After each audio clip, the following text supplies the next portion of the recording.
Hey guys, welcome to success Dilip. मैं दिलीप कुमार, स्वागत है आपका इस वीडियो में। तो दोस्तों, एक अपडेट है।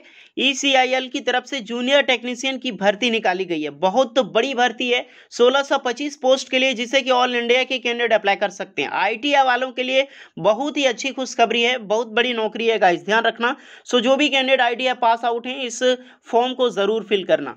लेकिन फॉर्म फिल करने से पहले ये वीडियो जरूर देखें, क्योंकि काफी सारा जो डाउट्स है वो आपका यहाँ पर है क्लियर होने वाला है। याद रखना, सबसे बड़े पहला चीज यहाँ पर परमानेंट जॉब्स मिलेगी क्या, ये बहुत ही ज्यादा कमेंट आ रहा था।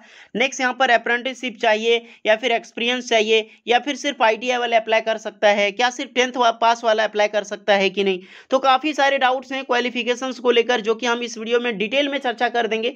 कोई भी जो डाउट है आपका मिस ना हो पाएगा। नेक्स्ट, सैलरी कितनी मिलेगी, जॉब लोकेशन क्या होने वाला है, सिलेक्शन प्रोसेस क्या होगा, A to Z इस वीडियो में डिस्कस करने वाला हूं। तो जितने भी कैंडिडेट इस वीडियो को देख रहे हैं, ध्यान से देखिए, ताकि आपकी एक्स्ट्रा जो भी डाउट है वो सारी इस वीडियो में आपकी क्लियर हो जाए। चलिए अब स्टार्ट करते हैं।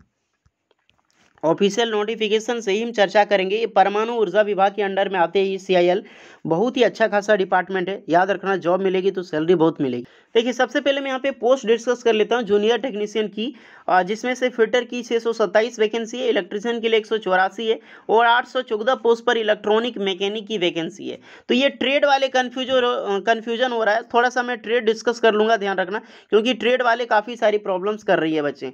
जैसे कोई स्ट्रक्चरल फिटर वाले हैं तो वो बोल रहे हैं सर मैं अप्लाई कर सकता हूँ। सीधी सी बात, ध्यान रखना, जो भी कैंडिडेट ITI 2 ईयर से पास आउट है, लाइक इलेक्ट्रॉनिक मैकेनिक, फिटर और इलेक्ट्रिशियन, तो ये तीन ही ट्रेड का यहाँ पे डिस्कस किया गया है, और मात्र तीन ही ट्रेड वाले ही अप्लाई कर सकते हैं। अदर कोई भी ट्रेड इस फॉर्म को फिल नहीं कर सकते।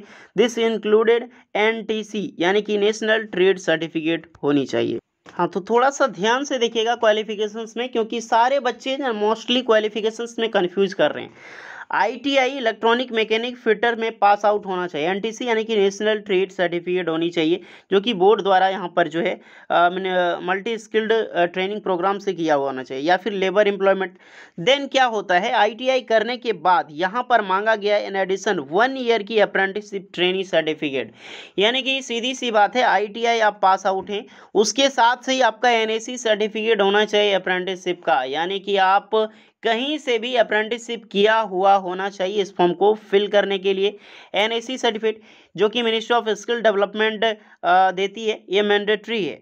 देन यहाँ पे बताया गया कि 1 year post qualification experience in manufacturing, production, quality, material management in industrial establishment will be advantage. यानी कि सीधी सी बात है, अगर आपका अप्रेंटिसशिप है, ITI के साथ अप्रेंटिसशिप होना बिल्कुल ज़रूरी है। लेकिन क्या सर एक्सपीरियंस होनी चाहिए? तो जी नहीं, एक्सपीरियंस नहीं भी है, लेकिन फिर भी आप अप्लाई कर सकते हैं। आप ITI पास करके अप्रेंटिसशिप किए, बिल्कुल अप्लाई करें। लेकिन कोई ऐसा कैंडिडेट है जो 10th पास करके ITI किया है, ITI करने के बाद अप्रेंटिसशिप किया है, देन अप्रेंटिसशिप करने के अलावा भी उन्हें कहीं से भी 1 साल की अप्रेंटिसशिप 1 साल का एक्सपीरियंस है उसके पास, जैसे कि मैन्युफैक्चरिंग में, किसी प्रोडक्शन में, क्वालिटी, मटेरियल मैनेजमेंट, या फिर इंडस्ट्रियल किसी भी एरियाज में, अपने अपने फील्ड, अपने अपने ब्रांचेज में अगर 1 साल का एक्सपीरियंस है तो उसको एडवांटेज मिलेगी, यानी कि उसको बेनिफिट्स मिलेगा।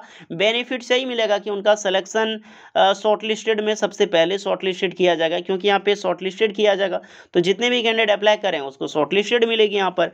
तो सार यही निकलता है इस फॉर्म को फिल करने के, कि आपका ITI एंड NAC होना चाहिए, या फिर ITI NAC प्लस एक्सपीरियंस है तो आप अप्लाई कर सकते हैं। एक्सपीरियंस नहीं ज़रूरी है, किसी के लिए मैंडेटरी नहीं है, रहेगा तो आपके लिए एडवांटेज है।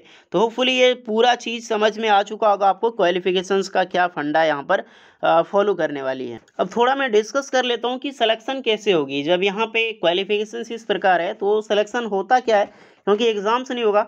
तो सिलेक्शन यहाँ पर ये इस प्रकार के, जो भी कैंडिडेट इस फॉर्म को फिल करेंगे उसको रेशियो वाइज, यहाँ पे ITI में जितने भी आपके मार्क्स हैं, आपका अप्रेंटिसशिप किस डिपार्टमेंट से ये भी निर्भर करेगा, आपने अप्रेंटिसशिप के बाद एक्सपीरियंस की है कि नहीं। अगर एक्सपीरियंस कोई कैंडिडेट किया है, मान लो एग्जाम्पल एक राम है, एक श्याम है। राम ने 10th पास करके ITI किया और NAC किया है, यानी कि अप्रेंटिसशिप कर चुका है ITI के पास, और श्याम ने अप्रेंटिसशिप भी किया है, ITI तो है ही, साथ में उनके पास 1 साल का एक्सपीरियंस है। तो दोनों में शॉर्टलिस्टेड अगर किसी का किया जाएगा तो पहले श्याम का होगा। हाँ, मार्क्स भी मैटर करता है। मान लो अब ITI का टोटल ऑफ परसेंटेज राम का है 86 एग्जाम्पल के लिए, और श्याम का है 84, तो सिलेक्शन पहले किसका होगा? तो थोड़ा एडवांटेज मिल सकता है इनको, क्योंकि इन्होंने अप्रेंटिसशिप किया, एक्सपीरियंस लिया है। अदरवाइज दोनों अगर सेम हो जाती है तो सबसे पहले किसका होगा? श्याम का होगा। तो ये चीज़ें आपको समझ में आ चुकी होगी। और कितना बुलाया जाएगा? 1:4 रेशियो में बुलाया जाएगा। 1:4 रेशियो में आपके ITI कैंडिडेट को, देन DB के लिए। और कुछ में यहाँ पे क्लास 10th स्टैंडर्ड का कॉन्सेप्ट किया जाएगा, जब कुछ मिल जाती है, डेट ऑफ बर्थ वगैरह सारी चीज़ें। तो सिलेक्शन भी प्रोसेस समझ में आ चुका होगा। अब ये बात होती है सर ये परमानेंट जॉब्स है या फिर कॉन्ट्रैक्ट है? देखिए ये जो ECIL ये एक प्रोजेक्ट बेस पे वैकेंसीज निकाली है, तो ये 1 साल की आपकी कॉन्ट्रैक्ट है, देन 3 ईयर की इंक्लूडिंग कॉन्ट्रैक्ट है, यानी 3 साल की ये जॉब सिक्योरिटी आपकी ले रही है। तो इसमें कदापि आप नहीं समझ सकते हैं कि 3 साल के बाद आपको भगा दिया जाएगा। ECIL या फिर परमाणु ऊर्जा विभाग वैसा कभी नहीं करती है। आप में क्वालिटी है, आपकी बिहेवियर अच्छी है, तो एक्सटेंड प्रोजेक्ट हमेशा होती रहती है। तो कृपया ये कभी ना समझें कि हम अप्लाई कर रहे हैं 3 साल के बाद हमको निकाल दिया जाएगा, ऐसा कुछ नहीं होता है। आप जाओ, पहले जॉब करो, अप्रेंटिसशिप एक्सपीरियंस वहाँ पे लोगे, देन वैकेंसीज निकलती है। इसी तरह अप्लाई करते रहने से वहाँ पर हमेशा आप एक तरह से बढ़िया अर्निंग करोगी भी, यानी कि जॉब भी आपकी बने रहेगी, और कुछ दिन बाद आपकी परमानेंट निकलेगी तो आराम से एनुअल बेस पे आप अप्लाई करोगे। तो ये चीज़ें भगाती नहीं है ECIL, ध्यान रखना, कभी भी अपने से कोई भी चीज़ें भगाते नहीं है। मैं बता चुका हूँ सैलरी के बारे में। तो सैलरी देखिए, फर्स्ट ईयर की ट्रेनिंग होगी आपकी 20,480 रुपये आपको पर मंथ मिलेगी। कई सारे अलोनेंस यहाँ पर दी जाती है। सेकेंड ईयर में 22,528 रुपये आपको इन हैंड मिलने वाली है। थर्ड ईयर में 24,780 रुपये आपको मिलने वाली है।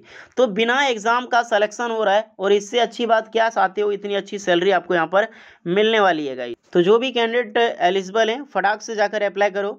और कुछ डाउट है तो बता देना, होपफुली मुझे लगता है कि सारे डाउट्स में, हाँ, जॉब लोकेशन एनी इंडिया में इनका कहीं भी आपको दे दिया जा सकता है, क्योंकि यहाँ पर पहले ही बता दिया गया कि ओवर इंडिया, आप देख सकते हैं कि ऑल ओवर इंडियाज़ में आपकी पोस्टेड कहीं पर भी ECIL ऑफिसर्स द्वारा आपको किया जाएगा, कहीं पर भी आपको भेज दिया जा सकता है परमाणु ऊर्जा विभाग की।